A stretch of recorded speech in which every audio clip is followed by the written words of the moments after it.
Querida irmã, querido irmão, graça e paz. O tema que perpassa a liturgia da palavra deste segundo domingo do tempo comum, ano A, é o tema da vocação. Nas duas leituras, no Evangelho e também no Salmo 39 e 40, encontramos uma chave de leitura para refletirmos a nossa vocação cristã hoje. Na leitura do livro do profeta Isaías, capítulo 49, versículos 3 e de 5 a 6, o autor do texto, que nos é conhecido como Deutor Isaías, é um profeta do tempo do exílio, que desempenhou o seu ministério na Babilônia entre os exilados. Nesta parte do seu segundo cântico do servo sofredor, o servo é explicitamente identificado com Israel, isto é, povo de Deus, chamado a ser testemunha do Senhor naquele contexto de sofrimento, opressão e fragilidade. Nesta leitura, vemos claramente a consciência do servo a respeito da sua eleição, isto é, ele que foi preparado desde o nascimento para ser o servo do Senhor. O chamado, portanto, é iniciativa de Deus. É Ele quem elege e envia. E este envio assume uma dimensão ainda maior no versículo 6. Não basta seres meu servo para restaurar as tribos de Jacó e reconduzir os remanescentes de Israel. Eu te farei luz das nações, para que minha salvação chegue até os confins da terra. Eu gosto muito dessa imagem da luz associada à vocação. Em primeiro lugar, porque uma luz não se acende por si própria. E por outro lado, uma vela acesa é capaz de acender milhares de outras velas, enquanto que uma vela apagada não acende nenhuma. O Evangelho deste domingo, que se encontra no primeiro capítulo do Evangelho de João, nos apresenta de forma evidente duas respostas à pergunta quem é Jesus. E dentro dessas respostas nós podemos encontrar qual é a vocação de Jesus. Jesus é o Cordeiro de Deus que tira o pecado do mundo. A imagem do Cordeiro, que pode ser associada tanto ao Cordeiro Pascal quanto à figura do servo sofredor, nos remete ao sacrifício de Jesus, Cordeiro imolado para a vida do mundo. O pecado aparece no singular e não no plural, os pecados, mas o pecado do mundo, e pode nos remeter à recusa da proposta de vida oferecida por Deus.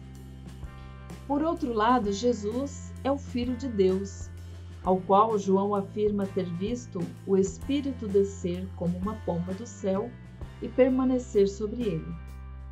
Aquele, portanto, em que desce o Espírito é o Cordeiro de Deus, ao qual tem a missão de batizar com o Espírito Santo. Um outro elemento desta perícope joanina que convém ressaltarmos está no fato de João repetir por duas vezes que não o conhecia.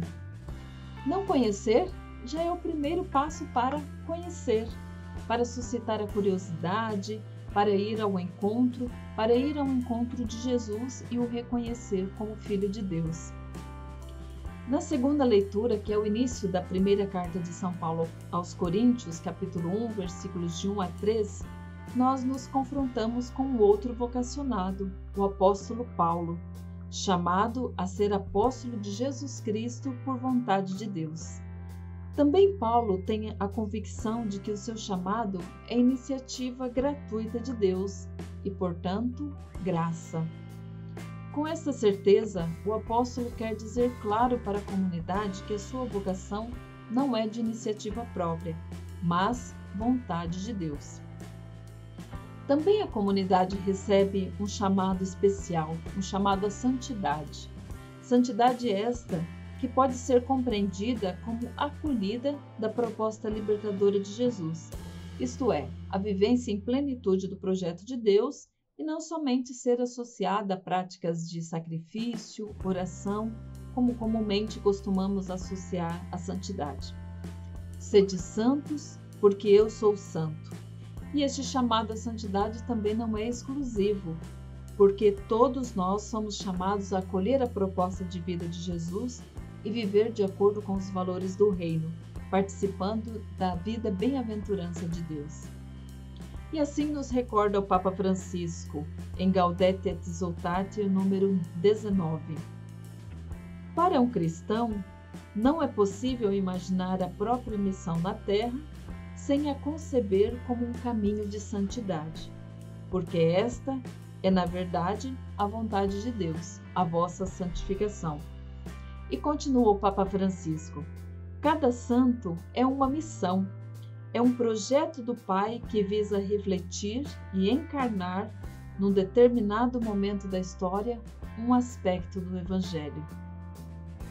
E com a Igreja do Brasil, nós estamos celebrando o 3º ano vocacional, cujo tema é vocação, graça e missão. E nada melhor do que nos deixarmos iluminar pela Palavra de Deus para aprofundarmos o chamado gratuito que Ele nos faz, para sermos luzes de vida, de esperança no meio do mundo que vive a escuridão e tantas pessoas que vivem na escuridão da exclusão e do abandono. E concluo com o Salmo 39:40, que no seu refrão nos remete àquilo que compete a cada um de nós em relação ao chamado que Deus nos faz: disponibilidade e prazer em dar a nossa resposta. E então eu vos disse: eis que venho.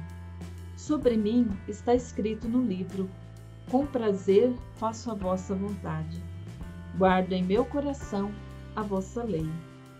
Boas novas de vossa justiça anunciei numa grande assembleia. Vós sabeis, não fechei os meus lábios. Meu irmão, minha irmã, a você, graça e paz.